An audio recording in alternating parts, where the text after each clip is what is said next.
साथियों, हमारे देश में बलात्कार जैसी घटनाएं दिन पर दिन बढ़ती जा रही हैं। तो ऐसी घटनाओं को देखते हुए मुझे भगवान बुद्ध के जीवन से जुड़ी एक घटना याद आ गई, तो मैं आप सब लोगों के सामने शेयर कर रहा हूँ। तो साथियों, इस घटना को ध्यान से सुने। क्या हुआ, एक बार भगवान बुद्ध एक वृक्ष के नीचे विश्राम कर रहे थे। तभी एक सुंदर स्त्री उनके पास आई और उन्हें प्रणाम किया और बोली, हे महात्मा बुद्ध, मैं आपसे कुछ प्रार्थना कर रही हूँ, मेरी प्रार्थना स्वीकार करें। तो भगवान बुद्ध ने कहा, बोलिए देवी, क्या चाहती हैं आप मुझसे। तो उस सुंदर स्त्री ने कहा, हे गौतम बुद्ध, मैं आपके जैसा पुत्र चाहती हूँ और यह पुत्र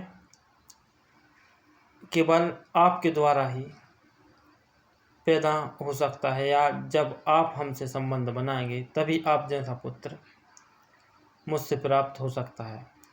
गौतम बुद्ध ने हंसते हुए कहा, हे देवी, आप मुझे ही क्यों ना अपना पुत्र मान लेती हैं। मैं ही आपका पुत्र बन जाता हूँ। आपको इतनी सब कुछ करने की आवश्यकता ही नहीं पड़ेगी। तो साथियों, इस घटना से मैं आप लोगों को यह दर्शाना चाहता हूँ कि भगवान बुद्ध के विचार इतने अच्छे थे। तो साथियों, भगवान बुद्ध के विचारों को जीवन में उतारना बहुत ज़रूरी है, क्योंकि भगवान बुद्ध की शिक्षाएं नैतिक शिक्षाएं थीं। मैं ये नहीं कह रहा कि आप लोग बौद्ध धर्म अपनाएं, लेकिन मैं यह ज़रूर कह रहा हूँ कि साथियों, बुद्ध के विचार ही मनुष्य को सच्चा मार्ग दिखाते हैं। आज आप लोग देख रहे हैं, कई साधु संत हैं, बड़े बड़े वेद पुराणों के ज्ञाता भी हैं, लेकिन उनका चरित्र ठीक नहीं है। ऐसे कई साधु संत इन अपराधों में जेल में पड़े हैं। तो साथियों, इन वेद पुराणों में भी देवताओं की और साधु संतों की अय्यासियाँ भरी पड़ी हैं। जैसे आप लोग देख सकते हैं कि भगवान ब्रह्मा जी ने अपनी ही पुत्री सरस्वती से विवाह किया और गायत्री से भी विवाह किया, और भगवान इंद्र ने गौतम ऋषि की पत्नी अहिल्या के साथ संभोग किया, और चंद्रदेव ने अपने ही गुरु की पत्नी यानी गुरु माता बृहस्पति की पत्नी के साथ छल कपट किया। तो साथियों, इन हिंदू धर्म ग्रंथों में अय्यासियाँ भरी पड़ी हैं और राजाओं के जीवन में भी अय्यासियाँ भरी पड़ी हैं।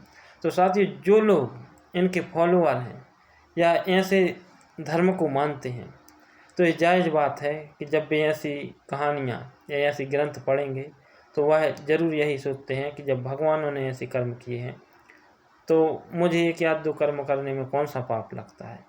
तो साथियों, यही गलती कर रहे हैं लोग। तो साथियों, ऐसे धर्म हो या वेद पुराण हो, इन पर विश्वास मत करें। यदि हमें अपने जीवन को सुधारना है तो एक बार ज़रूर भगवान बुद्ध के विचारों को पढ़ें, भगवान बुद्ध के विचारों को समझें, क्योंकि सच्चा ज्ञान केवल बुद्ध के विचारों में ही छुपा है।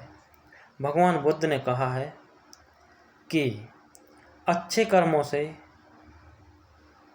कर्मों के लाभ से और बुरे कर्मों की हानि से कोई बच नहीं सकता है। भगवान बुद्ध के अनुयायी अक्सर शांत स्वभाव के होते हैं, लेकिन यहाँ की स्थिति परिस्थिति देखकर, लोगों के वाद विवाद को देखकर, इन लोगों को मजबूर होकर धर्म ग्रंथों पर टिप्पणी करनी पड़ती है। तो साथियों, मैं निवेदन करता हूँ कि आप लोगों को माताओं बहनों के साथ अच्छी नज़र से देखें, अच्छे व्यवहार रखें, अच्छे विचार रखें, और जब भी आपके मन में गलत विचार उत्पन्न हो तो भगवान बुद्ध की इस घटना को मन में ज़रूर सोचना धन्यवाद। जय भीम, नमो बुद्धाय।